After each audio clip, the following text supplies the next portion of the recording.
The last several decades, probably going back about 70 years, the documented land loss across the coast of Louisiana, some 2,000 square miles. We've always had an occasional very big storm, but what we haven't had is the level of seas closer in to the city that exacerbate the power of the storm. The river is the life source of the land outside of the levees. The sediment that's in the river, it spreads out over the more shallow areas on the banks of the river. And as it does that, it builds land because the sediment settles out. And so in shallow bays, gradually it becomes land. And as we've harnessed that river, we kept it within the boundaries of the levees. When we cut that river off from its land, that's the day the delta began to die. As we've lost those wetlands, as we've lost those buffers, more and more people who live there are more directly exposed to the power, and that's what we have to figure out.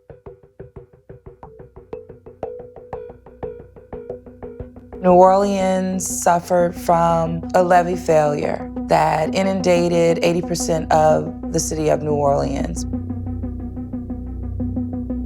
When the levees breached, water gushed in, homes were totally destroyed.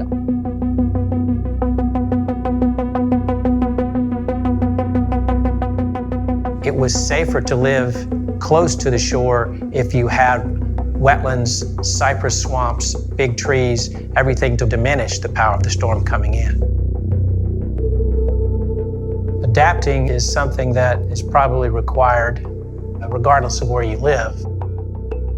Down there where the forces can be extreme, then it requires, I think, more of a willingness to do that, and then a decent amount of creativity along the way.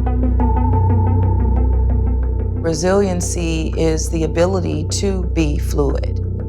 In the post-Katrina environment, you had to be fluid because flexible was too rigid.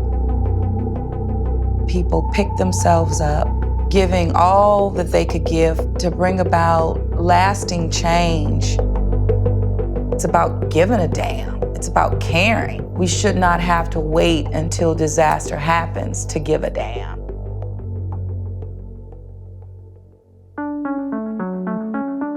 There are a tremendous number of moving pieces. You have to weigh all of those factors.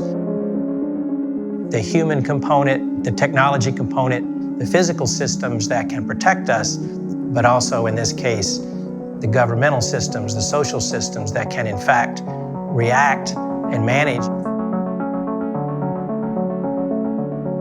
And then you have the lives of people every day who live in these smaller communities all up and down the river. Everything that you're going to be doing is going to be affecting their lives. So how is it that you create a system that can bring those voices into the discussion?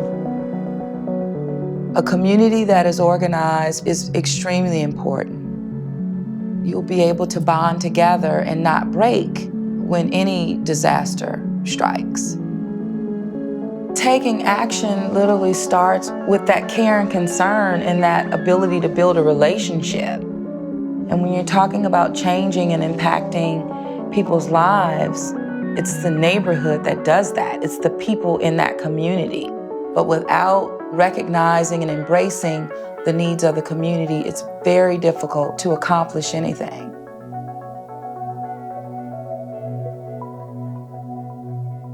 You know, if you think about it historically, you wouldn't build a city where New Orleans is because of the scale of adaptation that's required to exist there.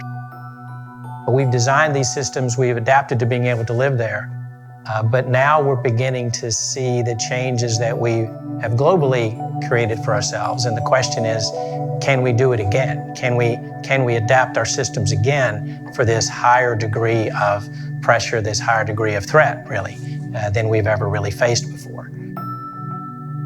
The real hurricane protection system for New Orleans has to have two pieces. It has to have the levees, but it also has to have these surrounding wetlands. It has to have that marsh, those buffers, to protect it from the storm surge in its full force. That's what we're working to restore now. Katrina was a real opportunity to address those social ills and problems that plague the community and build a neighborhood that would be better than it was before, restoring the natural fabric of the community, which is its people. You embrace the issues that you had. You fold them into your plans for your future. You're better because of it, because you are thinking holistic. How is my neighborhood, how is my city going to be better? And I think that's what resiliency is. There's no better place in the world than to do this, because not only is it a large-scale problem that cries out for a huge amount of creativity and focus, it can demonstrate to the rest of the world how we can do a better job of living with this set of challenges that we have going forward. If we get it right, everybody can learn from that.